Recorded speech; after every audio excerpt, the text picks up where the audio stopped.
ओम सर्वमंगल मांगल्ये शिवे सर्वार्थ साधिके शरणे त्र्यंबके गौरी नारायणी नमोस्तुते। जय माता दी। आप सभी भक्तों का हमारे YouTube चैनल श्री कृष्ण दीवानी में हार्दिक स्वागत है। आज चैत्र मास का दूसरा दिन है और आज के दिन हम सब श्रीमद् देवी भागवत के महात्म्य के प्रसंग में सैमंतक मणि की कथा सुन रहे हैं। समस्त ऋषिगण सूत जी से बोले, हे महाभाग सूत जी, वासुदेव जी ने अपने पुत्र को किस प्रकार से प्राप्त किया और वन में भ्रमण करते हुए श्री कृष्ण ने परसेन को कैसे खोजा। हे सुमते, हे सूत जी, किस विधि से और किससे वासुदेव जी ने श्रीमद् देवी भागवत पुराण का श्रवण किया, हम लोगों को यह कथा बताइए। तब सूत जी ऋषियों से कहने लगे कि सुनिए, भोजवंशी राजा सत्राजित द्वारकापुरी में आनंद पूर्वक निवास करता हुआ सूर्य की आराधना में तत्पर रहता था। वह सूर्य का परम भक्त एवं उनका मित्र था। कुछ समय के पश्चात सूर्यदेव उसके ऊपर प्रसन्न हो गए और उन्होंने उसे अपने लोक का दर्शन कराया। उसकी भक्ति तथा प्रेम से अत्यंत प्रसन्न हुए भगवान सूर्य ने सत्राजित को सैमंतक मणि दे दी और वह सत्राजित उस मणि को अपने गले में धारण किए हुए द्वारका में आ गया। उसे देखकर मणि के तेज से भ्रमित नागरिकों ने सत्राजित को सूर्य समझकर सुधर्मा नामक अपनी सभा में विराजमान श्री कृष्ण के पास पहुंचकर उनसे कहा, हे जगतपते, आपके दर्शन की अभिलाषा से भगवान सूर्य स्वयं आपके पास आ रहे हैं। यह बात सुनकर सभा में श्री कृष्ण हंसकर उनसे बोले, हे बाल स्वभाव के नागरिकों, ये सूर्य भगवान नहीं हैं बल्कि सत्राजित हैं, जो स्वयं सूर्य के द्वारा प्रदत्त सैमंतक मणि से दीप्तिमान होता हुआ यहाँ पर आ रहा है। उसके पश्चात ब्राह्मणों को बुलाकर सत्राजित ने स्वस्ति वाचन कराया और भली भांति पूजन करके उस मणि को अपने घर में स्थापित किया। वह मणि जहाँ रहती थी वहां किसी प्रकार की महामारी, दुर्भिक्ष तथा उपसर्ग अर्थात भूकंप आदि प्राकृतिक संकट का भय उत्पन्न नहीं होता था। और उस मणि की एक विशेषता यह भी थी कि वह नित्य 8 बार स्वर्ण दिया करती थी।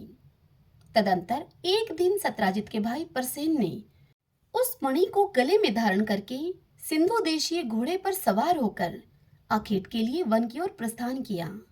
वहां वन में किसी सिंह ने उसे देखा और घोड़े सहित परसेन को मारकर सिंह ने वह मणि स्वयं ले ली। इसके पश्चात महाबली ऋक्षराज जामवान ने मणि धारण करने वाले उस सिंह को अपनी गुफा के द्वार पर देखकर और उसे मारकर मणि स्वयं ले ली। पराक्रमी ऋक्षराज ने वह मणि खेलने के लिए अपने पुत्र को दे दी और वह बालक भी उस प्रदीप्त मणि को पाकर उसके साथ खेलने लग गया।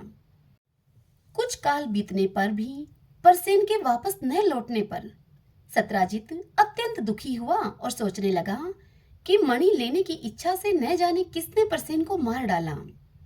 इसी बीच द्वारकापुर में नागरिकों की पारस्परिक बातचीत से किसी प्रकार यह किंवदंती फैल गई कि मणि के लोभ के वशीभूत श्री कृष्ण ने ही परसेन का वध किया है। श्री कृष्ण ने भी जब अपने विषय में अपयश की वह बात सुनी तो उन्होंने अपने ऊपर लगे हुए उस कलंक के परिमार्जन हेतु परसेन के अन्वेषणार्थ नागरिकों के साथ प्रस्थान किया। वन में पहुंचने पर श्री कृष्ण ने सिंह के द्वारा मारे गए परसेन को देखा। तदंतर गिरे हुए रक्त बिंदुओं से चिन्हित मार्ग का अनुसरण करके सिंह को खोजते हुए वे कुछ दूर गए। इसके पश्चात एक गुफा के द्वार पर मरे हुए सिंह को देखकर भगवान श्री कृष्ण करुणा युक्त वाणी में नागरिकों से इस प्रकार बोले। भगवान श्री कृष्ण बोले, मणि का हरण करने वाले को खोजने के लिए मैं इस गुफा के भीतर प्रवेश कर रहा हूं। जब तक मैं वापस न आ जाऊं तुम लोग यहीं पर ठहरो। सभी नागरिक जो कि द्वारकावासी थे ठीक है इस प्रकार से बोलकर वहीं पर ठहर गए और श्री कृष्ण गुफा के भीतर प्रविष्ट हुए जहां पर जामवान का घर था। तत्पश्चात वहां पहुंचने पर श्री कृष्ण ने ऋक्षराज के पुत्र को मणि धारण किए हुए देखकर मणि को छीनना चाहा। इस पर उसकी धात्री अर्थात उसकी दाय भयभीत होकर चिल्लाने लगी। तब धात्री की आवाज सुनकर जांबवान तुरंत वहां पर आ गया और वह अपने पूर्व के स्वामी श्री कृष्ण के साथ दिन रात निरंतर युद्ध करने लगा। इस प्रकार उन दोनों के बीच 27 दिनों तक भयंकर युद्ध हुआ। इधर द्वारकावासी गुफा के द्वार पर 12 दिनों तक तो कृष्ण के आगमन की प्रतीक्षा करते रहे और वहां ठहरे रहे, किंतु इसके बाद वे भयभीत होकर अपने अपने घर को चले गए और वहां पहुंचकर उन्होंने लोगों से सारा वृतांत कहा। द्वारकापुरी के सभी नागरिक यह सब सुनकर सत्राजित की भर्तृष्णा करते हुए अत्यंत शोक विह्वल हो गए। महाभाग वसुदेव जी अपने पुत्र का वह समाचार सुनकर परिवार सहित महान शोक से मूर्छित हो गए और बार बार सोचने लगे कि मेरा कल्याण किस प्रकार से हो। उसी समय ब्रह्मलोक से देवऋषि नारद जी वहां पर आ गए। वासुदेव जी ने उठकर उन्हें प्रणाम करके विधिवत उनकी पूजा की। देवऋषि नारद महामति यदुश्रेष्ठ वसुदेव जी से कुशल सेम पूछकर उनसे कहने लगे कि आप क्यों चिंतित हैं, यह मुझे बताइए। तब वसुदेव जी उनसे बोले कि मेरा अतिशय प्रिय पुत्र श्री कृष्ण परसेन को खोजने के लिए द्वारका के नागरिकों के साथ वन में गया था, जहां उसने परसेन को मरा हुआ देखा। इसके पश्चात परसेन को मारने वाले सिंह को भी एक गुफा के द्वार पर मरा हुआ देखकर श्री कृष्ण नागरिकों को द्वार पर ही रोककर स्वयं गुफा के अंदर चले गए। अब बहुत दिन व्यतीत हो चुके हैं, किंतु मेरा पुत्र अभी तक नहीं लौटा, जिससे कि मैं चिंतित हूं। अतः हे मुनि, आप कोई ऐसा उपाय बताइए जिससे कि मैं अपने प्रिय पुत्र को प्राप्त कर सकूं। तब नारद जी उनसे बोले, हे यदुश्रेष्ठ, आप पुत्र की प्राप्ति के लिए अंबिका देवी की आराधना कीजिए। उनकी आराधना से शीघ्र ही आपका कल्याण होगा। वासुदेव जी उनसे बोले, हे भगवान, वे देवी कौन हैं? वे महेश्वरी किस प्रकार के प्रभाव वाली हैं तथा उनकी आराधना किस प्रकार से की जाती है? हे देवऋषि, कृपा करके यह बताएं। तब नारद जी उनसे बोले कि हे महाभाग वसुदेव, देवी के अतुलित महात्म्य का विस्तार पूर्वक वर्णन करने में तो कौन समर्थ है, अतः मैं संक्षेप में ही कह रहा हूं, आप उसे सुनिए।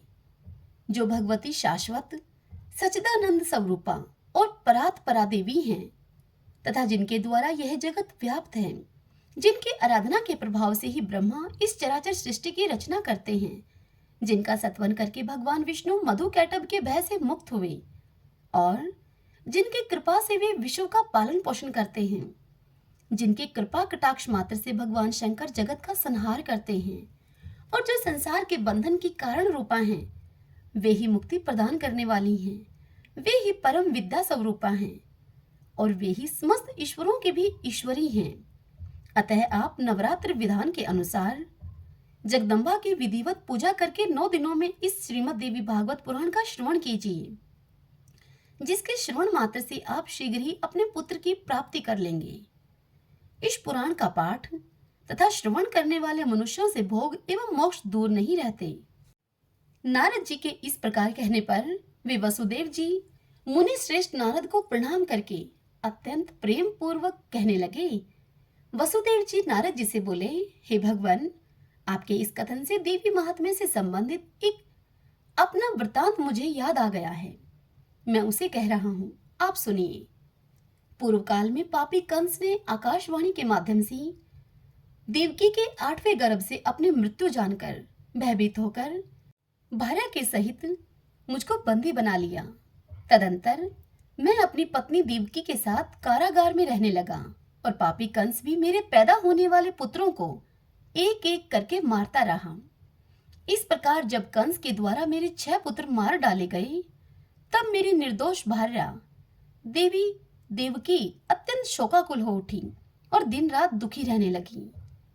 तत्पश्चात गर्ग मुनि को बुलाकर उनका अभिवादन तथा पूजन करके पुत्र प्राप्ति की कामना से मैंने उनसे देवकी का दुख बताकर कहा कि भगवान, हे दया सिंधु, हे मुनिवर, आप यदुकुल के गुरु हैं, अतः मुझे आयुष्मान पुत्र की प्राप्ति का कोई उपाय बताइए। इसके अनंतर दयानिधान गर्ग जी प्रसन्न होकर मुझसे इस प्रकार कहने लगे। गर्ग जी मुझसे बोले कि हे महाभाग वसुदेव, अब आप उस सर्वश्रेष्ठ साधन को सुनिए जो भगवती दुर्गा अपने भक्तों की दुर्गति का विनाश कर देती हैं, आप उन कल्याणकारिणी देवी की आराधना कीजिए। इससे शीघ्र ही आपका कल्याण होगा, क्योंकि उनकी आराधना से सभी लोगों की समस्त कामनाएं पूर्ण हो जाती हैं। दुर्गा की उपासना करने वाले मनुष्यों के लिए संसार में कुछ भी दुर्लभ नहीं है। गर्ग मुनि के इस प्रकार कहने पर मैं प्रसन्न हो गया और अपनी पत्नी के सहित मुनि श्रेष्ठ गर्ग को परम श्रद्धा पूर्वक प्रणाम करके दोनों हाथ जोड़कर मैंने उनसे इस प्रकार कहा। मैंने कहा, हे भगवान, हे करुणा सागर, हे गुरु, यदि आप मुझ पर स्नेह रखते हैं तो मेरे कल्याण के निमित्त आप ही उन भगवती चंडिका की आराधना कर दें। मैं तो कंस के घर में बंदी रहने के कारण कुछ भी कर सकने में समर्थ नहीं हूँ। अतः हे महामते, अब आप ही इस दुख सागर से मेरा उद्धार कीजिए।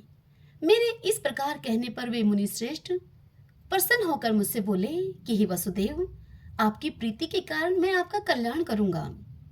इस प्रकार मेरे द्वारा प्रीति पूर्वक प्रार्थना किए जाने के उपरांत गर्ग मुनि देवी दुर्गा की आराधना की इच्छा से ब्राह्मणों के साथ विंध्य पर्वत पर चले गए। वहां जाकर जप एवं पाठ में तत्पर रहते हुए गर्ग मुनि जगत की मातृ स्वरूपा और भक्तों की कामनाओं को पूर्ण करने वाली भगवती की आराधना करने लगे। जब पूजन आदि अनुष्ठानों की समाप्ति के पश्चात आकाशवाणी हुई। आकाशवाणी ने कहा कि हे मुने, मैं प्रसन्न हो गई हूँ, अतएव तुम्हारे कार्य की सिद्धि होगी। अब समस्त प्रकार के पाप एवं अनाचार स्वरूप पृथ्वी के भार का नाश करने के लिए मुझसे प्रेरणा प्राप्त करके स्वयं भगवान विष्णु अपने अंश से वासुदेव की भार्या देवकी के गर्भ से अवतार लेंगे। कंस के भय से वासुदेव जी उस शिशु को लेकर शीघ्र ही गोकुल में नंद के घर पहुंचा देंगे और वहां से यशोदा की कन्या को लाकर अपने घर में राजा कंस को दे देंगे।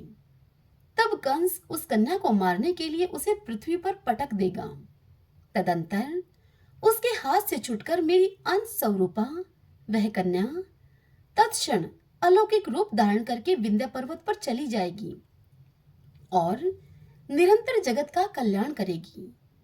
इस प्रकार उस आकाशवाणी को सुनकर गर्ग मुनि भगवती जगदम्बा को प्रणाम करके प्रसन्न मन से मथुरापुरी आ गए। आचार्य गर्ग के मुख से महादेवी के वरदान की बात को सुनकर मैं पत्नी के सहित अत्यंत प्रसन्न हुआ और परम आनंद विभोर हो उठा। तभी से मैं देवी के अत्युत्तम महात्म्य को जान रहा हूँ। और हे देव ऋषि, आज भी आपके मुखारविंद से मैंने वही देवी महात्म्य सुना है। अतः हे प्रभो, अब आप ही मुझे श्रीमद देवी भागवत सुनाइए। हे दया निधान, मेरे सौभाग्य से ही आप यहाँ पधारे हुए हैं। वासुदेव जी का इस प्रकार का वचन सुनकर प्रसन्न मन वाले नारद जी ने शुभ दिन एवं शुभ नक्षत्र में श्रीमद देवी भागवत की कथा आरंभ की।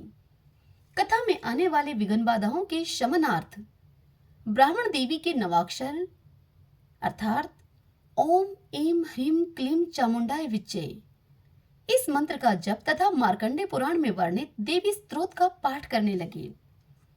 प्रथम स्कंद के आरंभ से ही वसुदेव जी देव ऋषि नारद के मुख से निःसृत अमृत स्वरूप श्रीमद देवी भागवत पुराण का भक्ति पूर्वक श्रवण करने लगे। 9वें दिन कथा की समाप्ति होने पर महामनस्वी वसुदेव जी ने श्रीमद देवी भागवत ग्रंथ तथा कथावाचक दोनों की प्रसन्नता पूर्वक पूजा की। उधर कंदरा में श्री कृष्ण और जाम्बवान के बीच चल रहे युद्ध में श्री कृष्ण के मुष्टि का प्रहारों से जाम्बवान का शरीर अत्यंत स्थिर पड़ गया था। उसी समय जाम्बवान को भी पूर्व काल की घटनाएं याद आ गई और भगवान श्री कृष्ण को परम भक्ति के साथ प्रणाम करके अपने अपराध के लिए क्षमा याचना करते हुए उसने श्री कृष्ण से कहा कि अब मुझे ज्ञात हो गया है कि आप रघुश्रेष्ठ श्री राम ही हैं, जिनका भयंकर कोप से सागर तथा लंका नगरी दोनों शुद्ध हो गए थी और रावण अपने बंधु बांधवों के सहित मारा गया था। हे श्री कृष्ण, वे राम आप ही हैं, अतः मेरी दृष्टता को आप क्षमा करें। मैं आपका सर्वथा सेवक हूँ, अतएव मेरे योग्य जो भी कार्य हो उसके लिए मुझे आप आदेश दीजिए। जाम्बवान का यह वचन सुनकर जगतपति श्री कृष्ण उनसे बोले, हे ऋक्षराज, मणि प्राप्त करने के लिए हम लोग इस कंदरा में आए हुए हैं। तत्पश्चात ऋक्षराज जामवान ने श्री कृष्ण की विधिवत पूजा करके सैमंतक मणि तथा अपनी पुत्री जाम्बवती उन्हें प्रसन्नता पूर्वक अर्पित कर दी। श्री कृष्ण ने जाम्बवती को पत्नी के रूप में अंगीकार करके मणि को गले में धारण कर लिया और ऋक्षराज जामवान से विदा लेकर वे द्वारकापुरी के लिए प्रस्थित हुए। उधर द्वारका में उदार हृदय श्री वसुदेव जी ने श्रीमद् देवी भागवत पुराण कथा की समाप्ति के दिन ब्राह्मणों को भोजन कराया तथा नानाविध दक्षिणाओं से उन्हें संतुष्ट किया। जिस समय वे सभी ब्राह्मण वसुदेव जी को आशीर्वाद वचन प्रदान कर रहे थे, उसी समय भगवान श्री कृष्ण मणि धारण किए हुए पत्नी जाम्बवती के साथ वहां पर आ पहुंचे। भार्या के सहित भगवान श्री कृष्ण को देखकर वसुदेव जी तथा उपस्थित जन समूह की आंखें हर्षातिरेक के अश्रु से परिपूर्ण हो गई और वे परम आनंदित हुए। देव ऋषि नारद भी श्री कृष्ण के आगमन से हर्षित हुए और उन्होंने वसुदेव जी तथा श्री कृष्ण से विदा लेकर ब्रह्म सभा के लिए प्रस्थान किया। जो भी मनुष्य निष्कपट भक्ति एवं शुद्ध हृदय से भगवान के इस विख्यात तथा कलंक नाशक चरित्र का पाठ एवं श्रवण करता है, वह पूर्ण सुखी हो जाता है। जगत में उसकी सभी कामनाएं पूर्ण हो जाती हैं तथा मृत्यु के अनंतर वह मोक्ष पद को प्राप्त करता है। आज की यह कथा यहीं समाप्त हुई। इससे आगे की कथा कल अगली वीडियो में सुनने को मिलेगी आपको। वीडियो को लाइक और कमेंट करके जरूर बताइएगा कि आज की कथा आपको कैसी लगी। जय माता दी।